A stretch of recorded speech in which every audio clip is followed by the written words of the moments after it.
देखो, एक है शरीर, है ना, और दूसरी है आत्मा, और तीसरी है ये जड़ प्रकृति, है ना। चौथा है साइंस। ठीक है, ये चार हैं समझने के लिए, और इन चारों को जो अच्छी रीति समझता है वही एक सुंदर जीवन का निर्माण कर सकता है। वही अपनी चेतना को जागृत रख सकता है। चेतना को जागृत रखना अर्थात जिसके द्वारा सृष्टि चल रही है और जो सृष्टि है ना, उसके स्वरूप में रहना और उसकी पूर्ण जानकारी होना। है ना भाई, चारों का कार्य अलग अलग है। बाहर जो प्रकृति कार्य कर रही है और शरीर की जो प्रकृति है और जो साइंस की प्रकृति है और जो आत्मा की प्रवृत्ति है, आत्मा की वृत्ति है ना। आत्मा की कोई प्रकृति नहीं होती, है ना। तो इन चारों को बहुत गहरे से समझना जरूरी है। और जो इसकी समझ विकसित कर लेता है अपने अंदर, वो औरों को भी बहुत अच्छी रीति समझा सकता है। अपनी वाणी को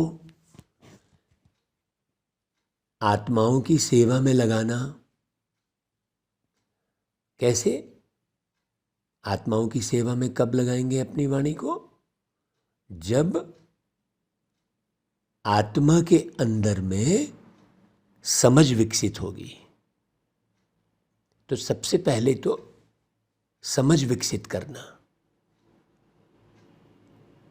जब आप अपने अंदर समझ विकसित करते हैं तो समझ लो आप अपना स्वयं का भला करते हैं।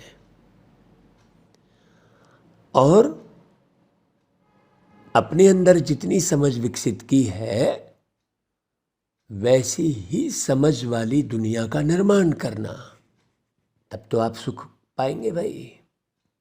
यदि आप समझदार हैं और बाकी लोग जो है समझदार नहीं है तो आप कैसे सुख पाएंगे?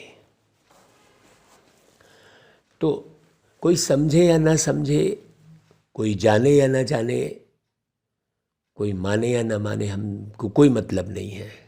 कई ऐसी फिलॉसफी में जीवन जीते हैं। नहीं, सबसे ज्यादा समझदार है इस दुनिया में वो है परमपिता परमात्मा। तो उनके द्वारा बताई हुई जो मत है, उनके द्वारा चलाई हुई जो वाणी है, उनके अंदर जो समझ है, उन्होंने जो धरती पर आकर अपनी चेतना को सारे संसार के लिए उपयोग किया, वैसे ही हम भी अपनी चेतना को पूरे विश्व के लिए उपयोग करें। सबसे पहले तो अपनी चेतना को जगाएं। चेतना को जगाना मतलब ज्ञानी बनना, समझदार बनना। बाकी चेतना तो सब है, चैतन्य तो सब है, लेकिन एक नासमझी से जीवन जी रहे हैं और एक समझदारी से जीवन जी रहे हैं। नासमझी से जीवन जीने के कारण दुखी, हताश, चिंतित, परेशान रहते हैं। तो जो दुखी, हताश, चिंतित, परेशान रहेंगे वो किसके काम आएंगे? कुछ नहीं, उनका जीवन वैसे ही निकल जाता है। और कुछ लोग ऐसे हैं जो दुखी नहीं हैं, चिंतित नहीं हैं, हताश परेशान भी नहीं है, तनाव में भी नहीं है, लेकिन बस अपनी ही मौज में जीवन जी रहे हैं। उनका जीवन भी कोई काम का नहीं है, कि नहीं भाई? यदि आप ज्ञान युक्त, योग युक्त यानी समझ युक्त जीवन जी रहे हैं तो आप सबका ख्याल रखो। उसी को कहेंगे है सबका भला करो। है जीवन के जीने की ये है कला, सोचो भला करो भला, ऐसे करके कई गीत है ना अलग अलग। तो बाबा वही कहते हैं, मीठे बच्चे पहले तो खुद का भला करो। खुद का भला करो अर्थात पहले खुद का भला करो अर्थात पहले खुद पूर्ण समझदार बनो। भाई पूर्ण समझदार किस बात में? आत्मा की समझ, शरीर की समझ, इस पूरी सृष्टि के प्रकृति की समझ और साइंस की समझ है ना भाई, तब तो भला होगा। तो बाबा कहते हैं मीठे बच्चे तुम्हारा धंधा है सबका भला करना, तो पहले अपना भला करो, फिर दूसरों का भला करने के लिए सेवा करो। जब तक आप सेवा नहीं करते हैं, इस संसार में आकर केवल मेवा खाने का पुरुषार्थ करते, बस अपना खाया अपना सोया, अपने जीवन का इंतजाम कर दिया, या ज़्यादा हुआ तो अपने थोड़े बहुत परिवार के लिए इंतजाम कर लिया। नहीं, सेवा करो अर्थात सबके जीवन को सुखी बनाना, समझदार बनाना। सभी हो सुखी और सबका भला हो, दुआओं का दिल में यही काफिला हो। सभी हो सुखी और सबका भला हो, है ना। अपनी कला के द्वारा सबका भला करना, अपने अंदर विकसित ज्ञान के द्वारा सबका भला करना, अपनी योग्यता के द्वारा सबका भला करना है, अपने श्रम के द्वारा सबका भला करना, अपने कमाए हुए धन के द्वारा सबका भला करना। ऐसे ब्राह्मण बनने के बाद भी वैल्यूबल जीवन बनने का आधार क्या है? वाचा और कर्मणा सेवा। जो वाचा या कर्मणा सेवा नहीं करते उनके जीवन की कोई वैल्यू नहीं है। बोले नहीं हम तो सब जानते हैं लेकिन हम बोल नहीं सकते हैं, पीछे हटेंगे लोग। नहीं, आगे आइए सेवा के लिए। सेवा से सबका आशीर्वाद मिलता है। जो ईश्वरी सेवा नहीं करते वह समझो कि अपना टाइम, अपनी शक्ति, अपनी एनर्जी सब वेस्ट करते हैं, फिर उनका पद भी कम हो जाता है। भाई सेवा के साधन मिले हैं। अब जैसे भाई आपको ये सोशल मीडिया का साधन मिला है, आप बाबा की वाणियों को, जो समझ युक्त वाणी है, अर्थ सहित जो सुनाई जा रही है आपको, एक तो पहले स्वयं पूरा पूरा सुनो और फिर समझ के कुछ अलग मैटर तैयार करके, ताकि प्रत्येक व्यक्ति इन वाणियों को सुनकर अपने जीवन को सुखी बनाए। वो सेवा करनी चाहिए, है ना भाई। भाई बाबा के लिए तो गाते हैं कि तुम ही हो माता पिता, तुम ही हो बंधु सखा, तुम ही हो, ऐसा गाते हैं ना भाई। तो हमारी भी क्या जिम्मेवारी है? बाबा कहते हैं बाप समान बनने की जिम्मेवारी है। तो बाबा जैसे माता पिता भाई बंधु सब बनते हैं, वैसे ही हम भी सबकी सेवा वैसा बनकर करें। जो सबको महसूस हो कि हाँ यही मेरे परिवार का है, इसके साथ जुड़ने से मेरे जीवन का उद्धार हो जाएगा, मेरे सारे कष्ट दूर हो जाएंगे। ऐसे थोड़ी केवल गीत गा लिए तुम ही हो माता पिता, तुम ही हो बंधु सखा, तुम ही हो, और फिर बाद में गाया जो खिल सके ना वो फूल हम है। क्यों भाई, ऐसा क्यों? आप ऐसे फूल हैं जो खिल सकते हैं, है गीत में है ना भाई, जो खिल सके ना वो फूल हम है, तुम्हारे चरणों की धूल हम है। अब ये गीत बना, ये भगवान के लिए गा रहे हैं। अब भगवान के तो चरण है ही नहीं, तो भगवान के चरणों की धूल की बात भी नहीं है। भगवान तो निराकार अशरीरी है। सोचो, परमात्मा को न जानने के कारण, उनके गुणों का सही अर्थ में न समझने के कारण, उनके कर्तव्यों का पता न होने के कारण आज प्रत्येक मनुष्य आत्मा भटक रही है। हाँ, सब उल्टा पुल्टा पुरुषार्थ कर रहे हैं। अगर कोई शारीरिक ज्ञान रखा है तो उसे आत्मिक ज्ञान नहीं है, और कोई आत्मिक ज्ञान है रखा है तो उसके पास शारीरिक ज्ञान नहीं है। और जिसे आत्मा और शरीर दोनों का ज्ञान है, तो वो स्वार्थी बन के चुपचाप बैठ गया है। वो किसी को समझाने की कोशिश ही नहीं कर रहा है। तो सोचो। ओम शांति। तो तुम ही हो माता पिता, तुम ही हो बंधु सखा, तुम ही हो। ये किसकी महिमा है भाई? ये प्यारे बाबा के मीठे मीठे वो बच्चे जानते हैं जो बाबा की मुरली को बहुत अच्छी रीति रोज सुनते हैं, समझते हैं और बाबा को याद करते हैं। वही बच्चे जानते हैं महिमा, बिल्कुल असली महिमा।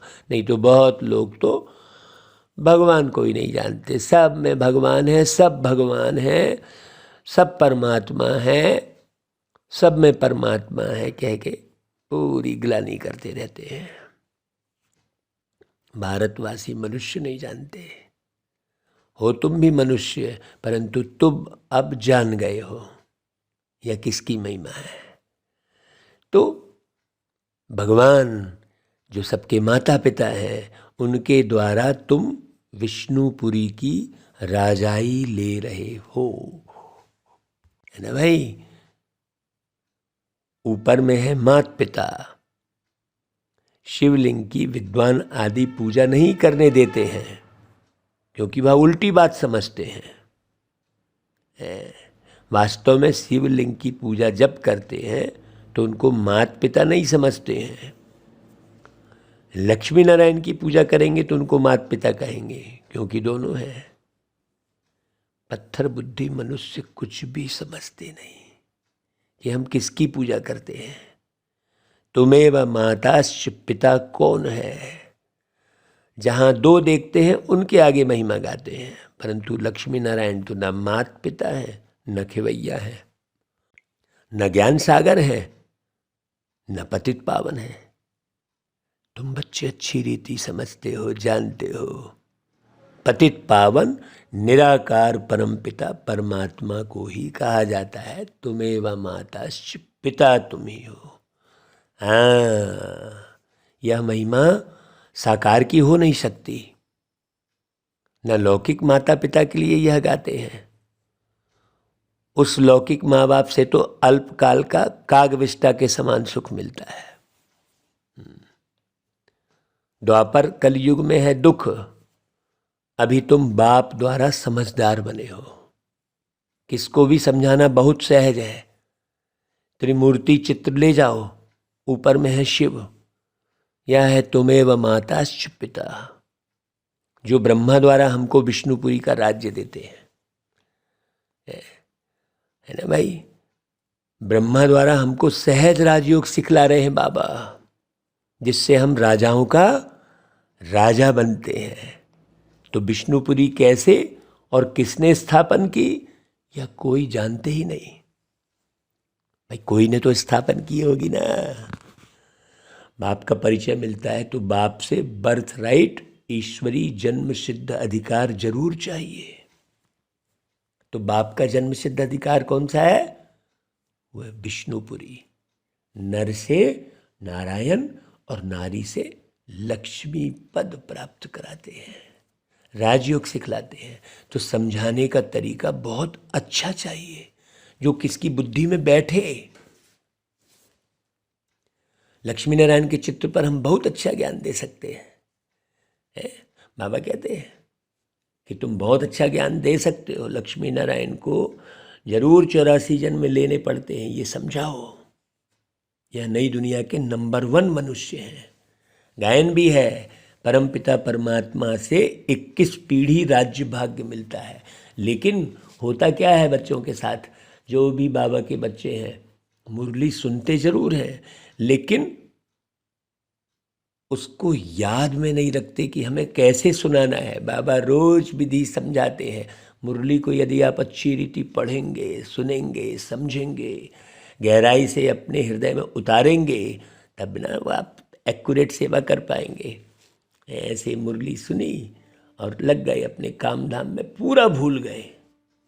पूरा भूले हुए रहते हैं, बल्कि पूरा भूले हुए रहना चाहिए दुनिया को। इस पुरानी पतित बेकार की दुनिया को भूला हुआ रहना चाहिए। लेकिन बहुत सारे बच्चे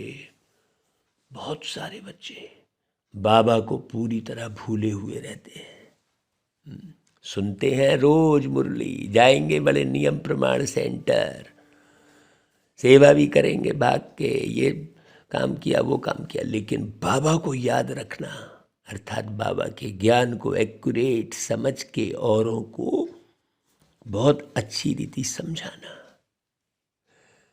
तो भाई बाबा ने जो प्रदर्शनी बनाई है, सीढ़ी का चित्र बनाया है, उसमें भी क्लियर करके दिखाया है 21 पीढ़ी राज्य भाग्य कैसे मिलता है। भाई कहीं भी शादी पर व किसके निमंत्रण पर जाना होता है तो वहाँ तुम बहुत सर्विस कर सकते हो, परंतु बाबा को याद ही नहीं करते हैं तो मदद ही क्या मिलेगी। कई हैं जिनमें ज्ञान योग कुछ भी नहीं है, फिर भी सेंटर संभालते हैं तो बाबा आकर मदद करते हैं। बाकी जो अपना कल्याण ही नहीं करते तो दूसरों का क्या करेंगे। जैसे गुरु लोग खुद ही मुक्ति नहीं पा सकते तो दूसरों को कैसे दे सकते। बाप समझाते तो बहुत सहज है। एक त्रिमूर्ति का राज और नई दुनिया, पुरानी दुनिया के चक्र का राज लिखा हुआ है ना भाई। सर्विस वाले जो करने वाले हैं उनकी बुद्धि में यह सब राज रहते हैं। भाई कहाँ शादी आदि पर भी जाओ तो कोशिश करो तीर लगाने की। हाँ, बाबा ने बिच्छू का मिसाल दिया, बिच्छू जगह देख के फट डंक मारता है। तो तुम्हारा भी धंधा है सबका भला करना, परंतु जिसने अपना ही भला नहीं किया तो दूसरों का कैसे करेंगे। सर्विस तो बहुत है, कर्मणा सर्विस भी बहुतों को सुख देती है। भाई आप कर्मणा सर्विस करते हो तो स्वतः ही सबका आशीर्वाद मिलता है। और जो नवाचक सर्विस करते, ना कर्मणा सर्विस करते, उनका क्या पद होगा। Waste of time, waste of energy करते हैं। जैसे भक्ति मार्ग में तुम्हारा waste of time, waste of energy हुआ ना है। ईश्वरी सर्विस आधा घंटा भी नहीं करते, ऐसे भी बहुत हैं। पद पाना नहीं है तो चाली ऐसी चलते रहते हैं। और बहुत फिर क्या है, चलते चलते फिर गिर भी पड़ते हैं। लिखते हैं बाबा हम गटर में गिर पड़े, चोट लग गई। उनको शर्म आनी चाहिए। कोई मल्ल युद्ध में हार जाते हैं तो उनका मुंह काला हो जाता है। पिछाड़ी में जब ट्रांसफ़र होने का समय आएगा तो तुम सबको साक्षात्कार होगा कि हमारा क्या पद है। फिर पछताने से क्या होगा, समझेंगे कल्प कल्प यही गति होगी। हाँ, कहते हैं सल तुमको ईश्वर मत दे, परंतु यहाँ तो ईश्वर की मत पर भी नहीं चलते। जैसे कि बिल्कुल प्रण किया है कि हम कभी श्रीमत पर चलेंगे ही नहीं। कई ऐसे हैं भाई, बाबा सब रिकॉर्ड रख रहे हैं सबका, पढ़ते ही नहीं है। नहीं तो समझाना तो बहुत सहज है। छोटे बच्चे भी चित्र लेकर बैठ समझाएं, भाई यह प्रजापिता ब्रह्मा है, जरूर बीके को ज्ञान देते होंगे ना भाई। यह वर्षा मिलता है 21 जन्मों के लिए। बच्चे इतना भी समझाएं तो भी कुर्बान जाएं। नीचे लिखा हुआ है यह तुम्हारा ईश्वरी जन्म सिद्ध अधिकार है। यह जगत पिता जगत अम्बा है, यही जगत अम्बा फिर लक्ष्मी बनती है। अभी परमात्मा आकर 21 जन्मों का राज्य भाग्य देते हैं। यह ज्ञान मार्ग है। फिर भक्ति मार्ग में दीपमाला पर लक्ष्मी से भीख मांगते हैं। बाबा कहते हैं तुम बच्चे कहाँ भी जाओ जाकर समझाओ। भाई हम यह पढ़े हैं तो हमारा फर्ज है घर घर में पैगाम देना। यह त्रिमूर्ति क्या है, आओ तो हम आपको समझाएं। बाबा ने इनको बैठ 84 जन्मों का राज समझाया हुआ है। जैसे ब्रह्मा का दिन और रात, वैसे विष्णु का भी दिन और रात। बहुत सहज है समझाना। कोई का भी कल्याण करना है, यही धंधा तुमको करना है। सबको रास्ता बताने का, बस 2 रोटी मिले वह भी बहुत है। मनुष्य का पेट जास्ती नहीं खाता। अगर सेंसिबल है तो थोड़े रुपये में भी काम चल सकता है। यहाँ तो कई ऐसे हैं जो थोड़ा ही ठीक ना मिले तो भाग जाए, राजाई को भी ठोकर मार दे। क्योंकि पता ही नहीं लग रहा है ना कि हमको राजाई मिल रही है इस ज्ञान से। बीच में जैसे बेगरी का पार्ट चला तो यह भी परीक्षा हुई थी, बहुत चले गए। यह सब शिव बाबा का क्या राज था, वह भी बहुत अच्छी रीति समझने की ज़रूरत है। हाँ, बाबा छटनी करते रहते हमेशा। हाँ,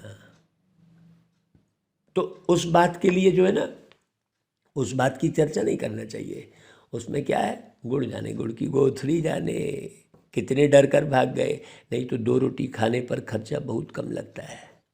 नहीं, 2 रोटी खाना, प्रभु के गुण गाना, अर्थात बाप और वर्षे को याद करना। बाप को बहुत प्यार से याद करना है। बाप कहते हैं मैं सेकंड में तुमको जीवन मुक्ति का राज समझाता हूँ। कलयुग में है जीवन बंद, जरूर मुक्ति जीवन मुक्ति दूसरे जन्म में मिली होगी। बाप ने संगम पर ही ज्ञान दिया है भी बरोबर सेकंड की बात। अच्छी तरह कोई सिर्फ समझाए। चित्र बहुत फाइन बने हुए हैं। त्रिमूर्ति तो कॉमन है, सिर्फ अर्थ नहीं समझते। यह भी समझते हैं ब्रह्मा द्वारा स्थापना, विष्णु द्वारा पालना, शंकर द्वारा विनाश, परंतु कब आकर यह कार्य करते हैं यह नहीं जानते। भाई ये अभी चल रहा है तो ब्रह्मा के बच्चे जरूर ब्रह्मा कुमार कुमारियाँ होंगे ना भाई। जानते हैं बाप से हमको वर्षा मिलता है, परंतु फिर भी सर्विस नहीं कर सकते। तो समझते हैं भाई इन पर ग्रहचारी बैठी है, मतलब ग्रहण लगे हैं। श्रीमत पर चलने के लिए ना कर देते हैं। जैसे यहाँ कोई पढ़ने नहीं आए हैं, ऐसे तो पिछाड़ी में एकदम चले आएंगे बाद में। बाबा तो बहुत युक्तियाँ बताते हैं। बाबा से पूछते हैं बाबा मैं शादी पर जाऊँ, फलानी जगह जाऊँ। अरे तुमको जहाँ तहाँ या सर्विस ही जाकर करनी है भाई, जाने की मना थोड़ी है।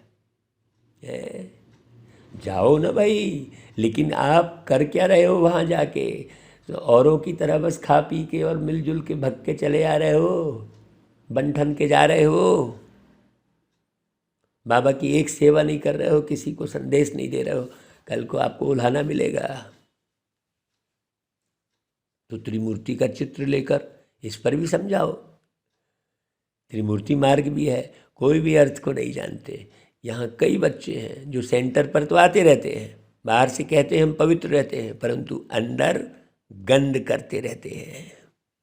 शिव बाबा कहते हैं मैं अंतर्यामी हूँ, बहुत विकार में गिरते रहते हैं, कुछ बतलाते नहीं। उनको यह पता ही नहीं पड़ता कि कितनी सज़ा मिलेगी। बाबा कहते हैं उन्हों को बहुत सज़ा मिलेगी। हाँ, कई है जो मान लो विकार में पूरा नहीं जाते तो सेमी विकार, विकारों का ख्याल करते रहते हैं। बहुत गहरी बात है। विकारों की तरफ आकर्षित होते हैं। देह की तरफ आकर्षित होना माने विकार की तरफ, क्योंकि अभी जितनी भी देह है इस दुनिया में सब विकारों से ही बनी है। तो किसी की भी देह में आकर्षित होना है। दूसरी बात, किसी के धन दौलत पर भी आकर्षित होना, वो भी एक विकार है। क्यों?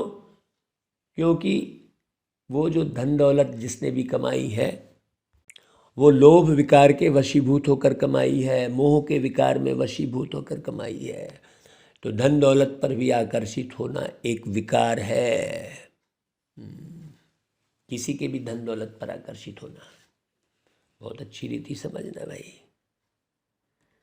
हाँ, एक तो जो गिर गया पूरी तरह वो तो गया, पूरा मर गया।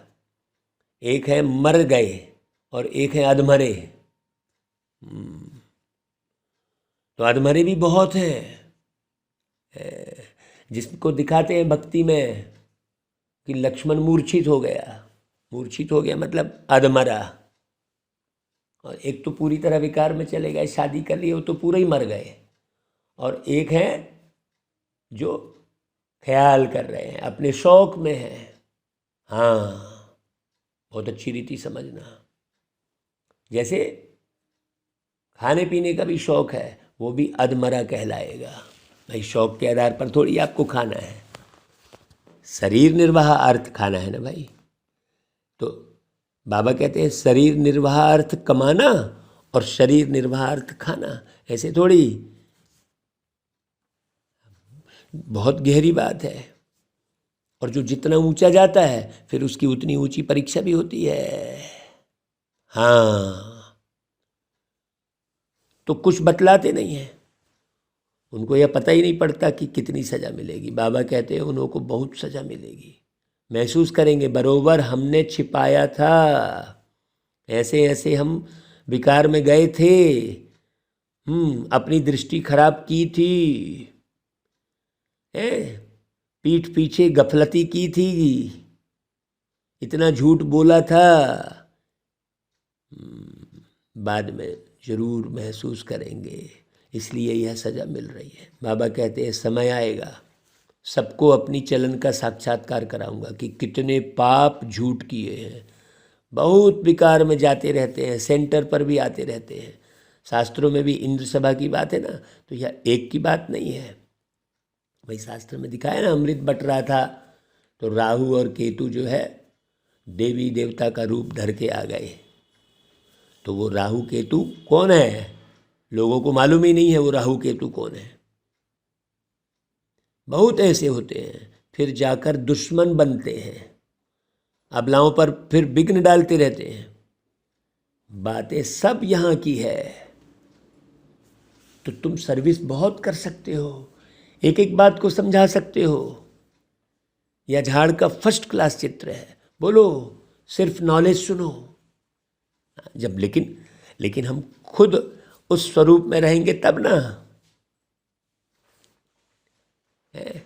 लोगों से बोलो भाई, हम आपको यह भी नहीं कहते हैं कि निर्विकारी बनो, सिर्फ यहाँ आओ तो हम आपको अच्छी बातें सुनाएंगे।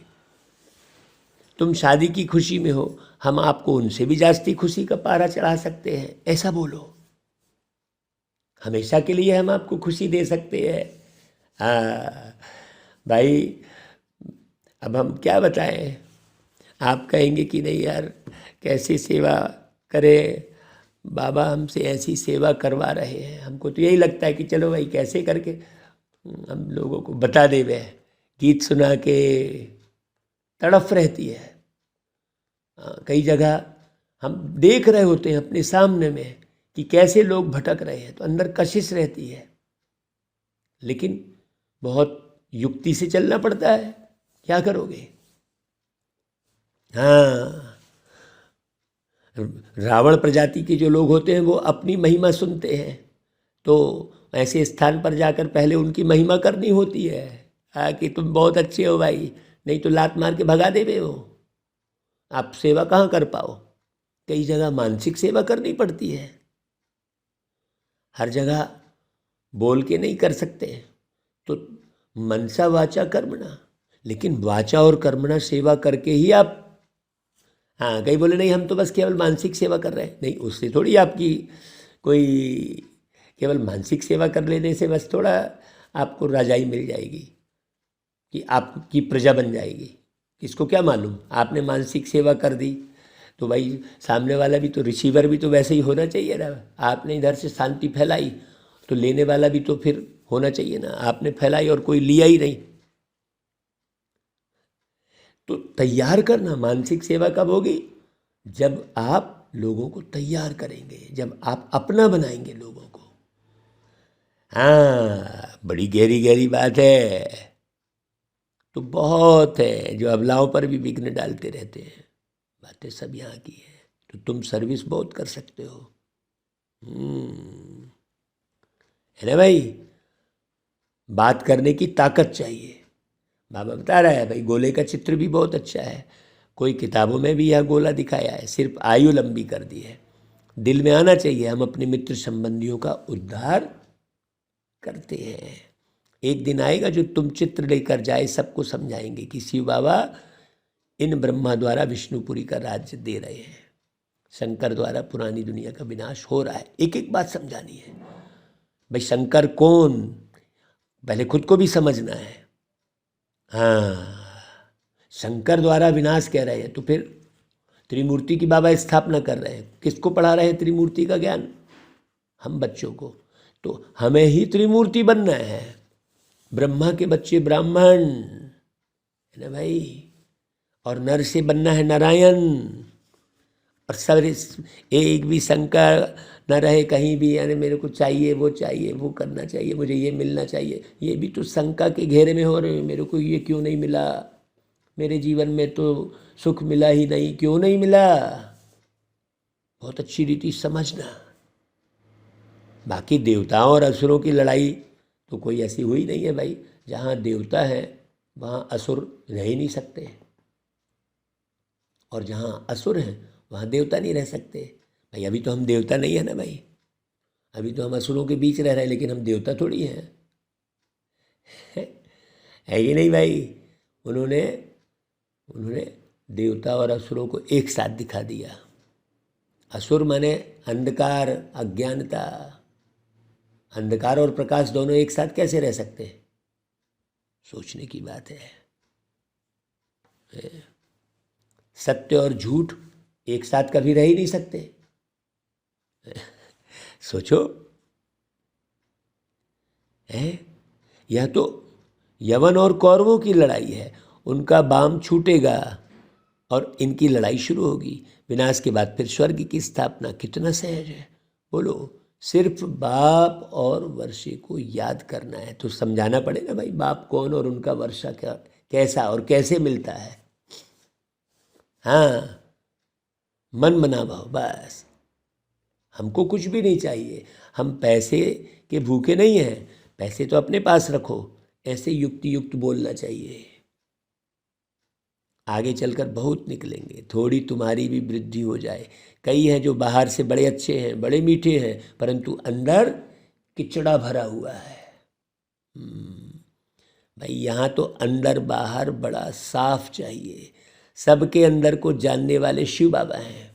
अंदर विकार है, अंदर देह का आकर्षण है, अंदर किसी के प्रति ज्वेलसी है, अंदर किसी के प्रति घृणा समाई हुई है, अंदर किसी की कमी कमजोरी बस घोर घम्मा घुमा रहे हैं।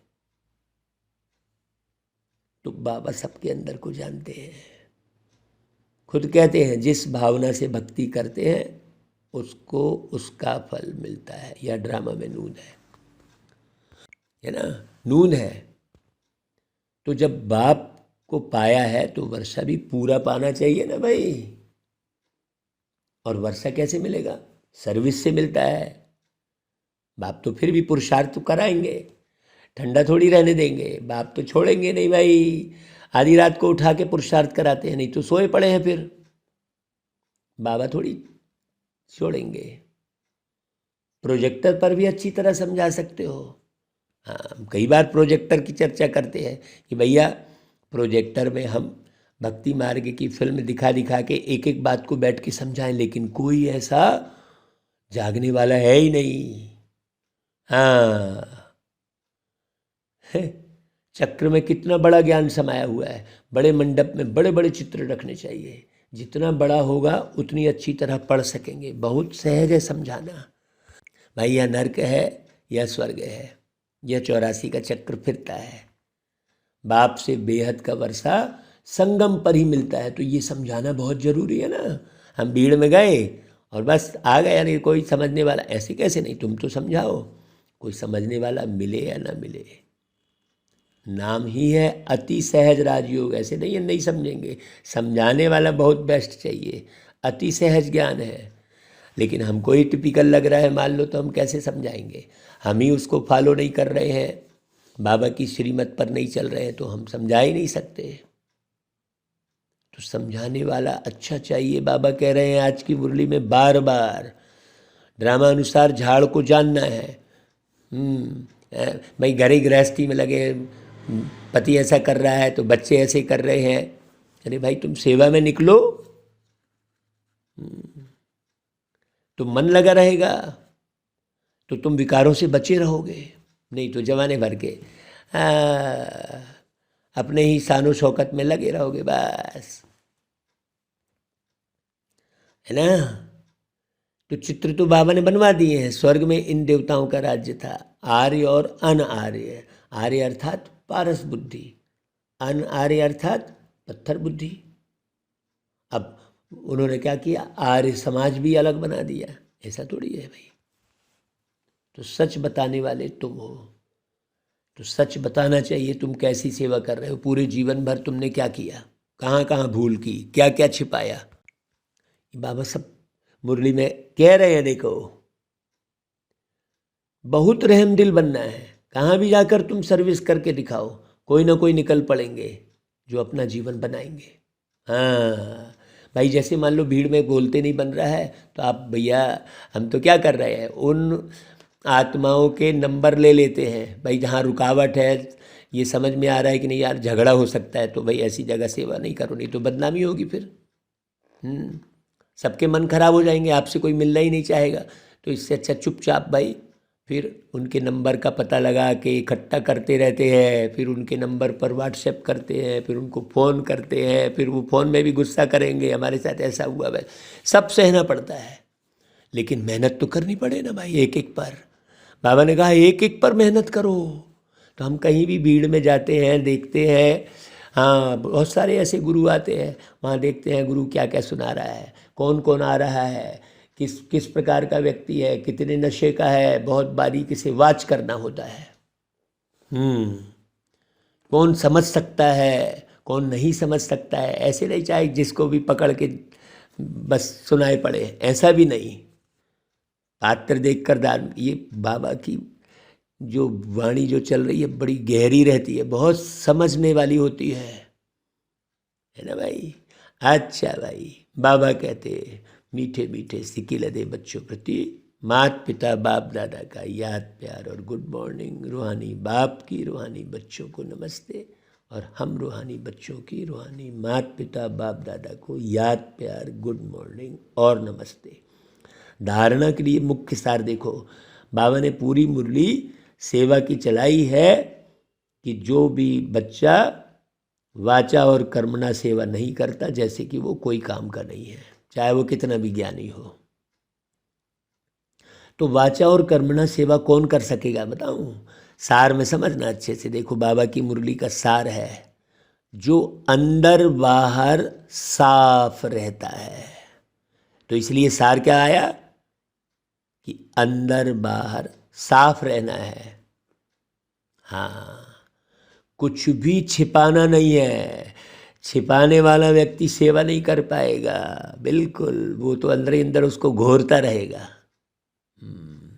और जो खुले दिल से बता दिया कि हाँ भाई, मैंने ऐसी गंदगी की है, मैंने ऐसा झूठ बोला है, मैं ऐसे अपवित्र हुआ हूँ, है ना भाई, मैंने ऐसे बेईमानी की है, वो बता दे।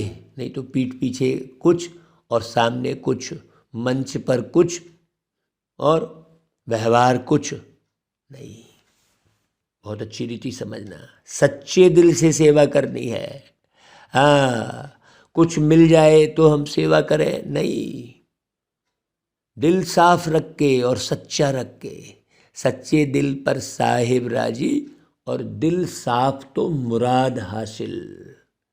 ऐसी मुराद हासिल होगी जो आप कल्पना में नहीं करोगे। आप चाहोगे एक सोने की अंगूठी और भगवान दे रहा है सोने के महल, सोचो।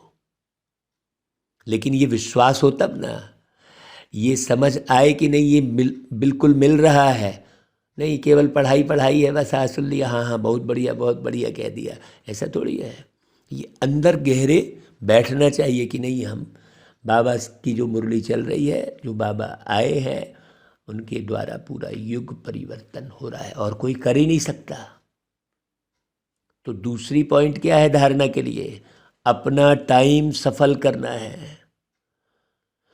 सर्व की आशीर्वाद लेने के लिए वाचा और कर्मणा सेवा जरूर करनी है। रहम दिल बनना है, सबके कल्याण करने का धंधा करते रहना है। सबका कल्याण कैसे होगा? इसी ज्ञान के माध्यम से सबका कल्याण होगा, बाकी कुछ नहीं। इसलिए वाचा शब्द लगाया बाबा ने। वाचा अर्थात आपको ये ज्ञान सुनाना है, और कर्मणा अर्थात आपको कर्म करके दिखाना है। इस ज्ञान के आधार पर कर्म हो आपके। हाँ, ऐसा नहीं कि दुनिया वाले जैसा बोल रहे तो उनके साथ में साथ जुड़ गए, बस हो गया, नहीं। अच्छा भाई, वरदान, निर्माणता की महानता, बहुत अच्छे से समझना। देखो, वरदान बड़ा गहरा है। निर्माणता की महानता द्वारा सर्व की दुआएं प्राप्त करने वाले मास्टर सुखदाता भव। देखो, बाबा ने जो दुआएं प्राप्त करने का जो साधन बताया, तो वरदान में बाबा ने उसको और स्पष्ट कर दिया। महानता की निशानी क्या है? निर्माणता। जितना निर्माण बनेंगे उतना सबके दिल में महान स्वतः बनेंगे। हाँ, खींचातानी नहीं मन खिंच रहा है इधर उधर। निर्माणता निरअहंकारी सहज बनाती है। हाँ, अहंकार से आप मुक्त हो जाएंगे। निर्माणता का बीज महानता का फल स्वतः प्राप्त कराता है। तो निर्माणता ही सबकी दुआएं प्राप्त करने का सहज साधन है ना। तो निर्माण चित्त बनना, निर्माणता महिमा योग्य बना देती है। निर्माणता क्या करती है? सबके मन में प्यार का स्थान बना देती है। वह बाप समान मास्टर सुखदाता बन जाते हैं। तो निर्माण करो, निर्माण बनो। हाँ, मान शान, शौक, शिकायत, इन सब से परे। अच्छा भाई, स्लोगन, श्रेष्ठ जीवन का अनुभव करने के लिए निश्चय का फाउंडेशन मजबूत हो। हाँ भाई, हम जो कर रहे हैं, भाई हम क्यों कर रहे हैं, क्या निश्चय है हमको, हम कहीं भी जा रहे हैं तो क्यों जा रहे हैं, हमारा लक्ष्य क्या है कहीं भी जाने का। सोचो भाई, हमारा लक्ष्य तो कहीं भी जाने का, जहाँ भी जाते हैं लक्ष्य एक ही है कि हर एक आत्मा मेरे प्यारे बाबा को अच्छी रीति जान जाए, समझ जाए, और जो अभी वर्षा लेने का समय है उस समय में वो वर्षा ले ले। क्योंकि आप वर्षा नहीं दिलाओगे तो आप वर्षे का अधिकारी नहीं बन सकते। है कि नहीं भाई? चाहे वो सरकारी सर्विस करने वाला, कोई सरकारी नौकरी करने वाला कोई ऑफिसर है, वो जब सबकी सेवा करता है तब महीने में जाके पगार मिलती है उसको। हाँ, जब वो सर्विस करता है। व्यापारी है दुकान में जाकर वो सर्विस ही कर रहा है। जब वो सबकी सर्विस करता है तब उसको धन की प्राप्ति होती है। तो यहाँ भी ऐसे ही राजा नहीं बन जाएंगे, सबकी सर्विस करनी है, सबको सुखी बनाने की सेवा करनी है। सबको सुखी बनाना, कैसे बनेंगे सब सुखी? जब सब स्वयं को जानेंगे अच्छी रीति तो सुखी बनेंगे। अभी तो लोग स्वयं को ही नहीं जान रहे हैं कि वो कौन है, बस घोर गम्मा घूम रहे हैं मैं कौन के चक्कर में, बस पता किसी को नहीं है। तो ये मूल सेवा है, बाबा की जो सेवा है, ये मुरली की सेवा, बाबा का परिचय देने की सेवा, ये मुख्य सेवा है। इसी से जन्म जन्मांतर का उद्धार हो जाएगा, मतलब जन्म जन्मांतर की कमाई जमा हो जाएगी। उद्धार माने क्या है कि नहीं भाई? अच्छा भाई, ओम शांति।